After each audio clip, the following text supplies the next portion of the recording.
Then, boys and girls, now following on from yesterday, it was obviously a big win for the Villa, all right? 1-0 to kickstart our Europa League campaign, what we needed to kickstart our season. However, while there was a lot of criticism within the team, I think the biggest glaring issue in the squad, and it's something I didn't speak about in yesterday's video, was Morgan Rogers. Think back to just a year ago. Morgan Rogers was looking unplayable. I mean, these were his stats this time last year. The ask is, what's happened since? Performance hasn't been great all season, and last night it was more of the same. In fact, I think at some point it got so bad, fans were cheering ironically when he made a successful pass, okay? And now I'm going to be honest here, to mock your own player during a game that you're winning, I honestly think is bang out of order. And it's embarrassing from the Villa fans, to be honest. It really is embarrassing from the Villa fans to be mocking Morgan Rogers like this, especially during a game, all right? You know, I'll be the first to say it's absolutely fine to criticize a footballer.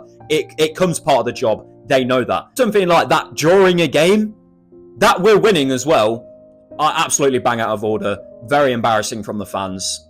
I do feel a bit ashamed and feel really bad for the lad because, you know, he's only 21, 22. You know, he's not that old. Basically have, you know, a full stadium of people laughing at you.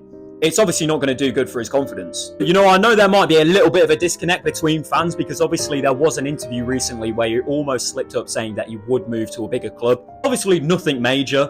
People are saying, oh, there's no loyalty in football anymore. Oh, he's already got his head elsewhere. Okay. Why would he have any loyalty to a club where the fans are like mocking him for struggling during a game? You know, it makes no sense. You know, fans are always the first to be like, oh, there's no loyalty in football anymore. Turn on their players like that. Very hypocritical, and it makes us look really fickle as a fan base. At the end of the day, he's obviously struggling. All right, we've all seen the quality he has. Yes, he hasn't been good enough recently. We all know the quality this lad has. At the end of the day, we've got to stick by our players. Obviously struggling. Yes, he hasn't been good enough, but we need to stick with our players.